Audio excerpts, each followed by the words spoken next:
नमस्कार सर्वांना. बघा, आज मी शेवाळ्याची झटपट अशी होणारी खीर बनवलेली आहे. तर व्हिडिओ नक्की बघा. कशी बनवलेली आहे आणि चांगली वाटले का तुम्हाला कमेंट करून नक्की सांगा. चला मग रेसिपीला सुरुवात करू. साहित्य दाखवते काय काय घेतले आहे. तर इथं काजू बदामचे तुकडे घेतलेले आहे करून. ह्या शेवाळ्या घेतलेल्या आहे. ह्या मार्केटमधून विकत आणलेल्या शेवाळ्या आहे. साखर घेतलेली आहे, वेलची पूड आहे आणि पिस्त्याचे काप घेतलेले आहे थोडेसे. हे सर्व साहित्य आपल्या अंदाजानुसार आपण कमी जास्त करू शकतो.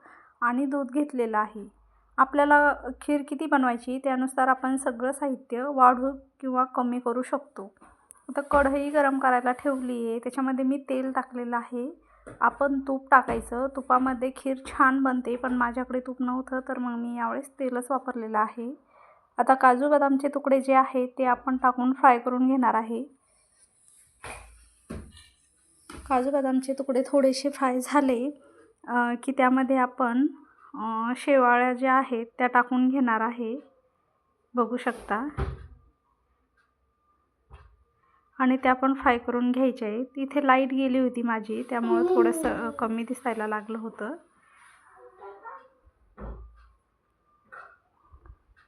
तर बघा, शेवाळ्या फ्राय करून घेतल्या आहेत मी. आता जे दूध आहे ते याच्यामध्ये टाकणार आहे. गॅस एकदम मंद आचेवरच केलेला आहे आणि दूध टाकून घेते मी.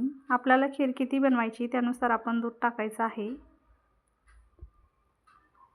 परत मिक्स करून घेऊया.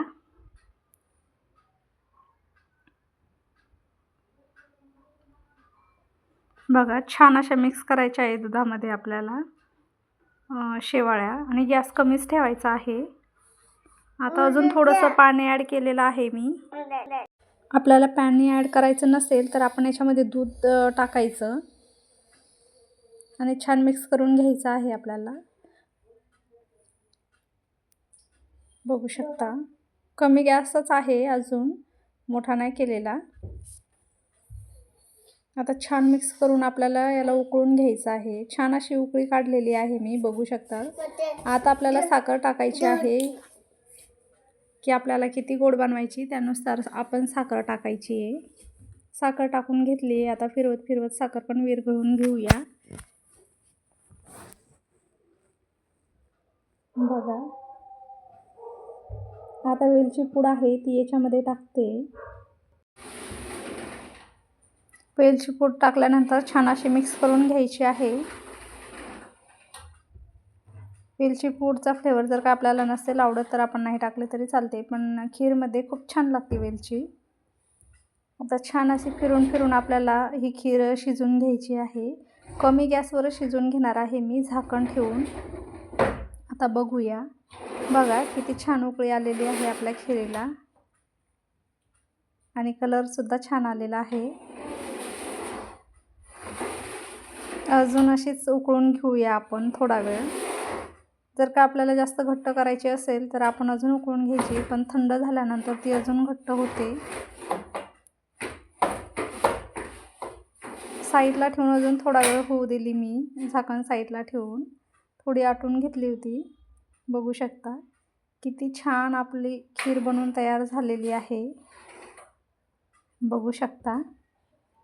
थंड झाल्यानंतर अजून घट्ट होते खीर.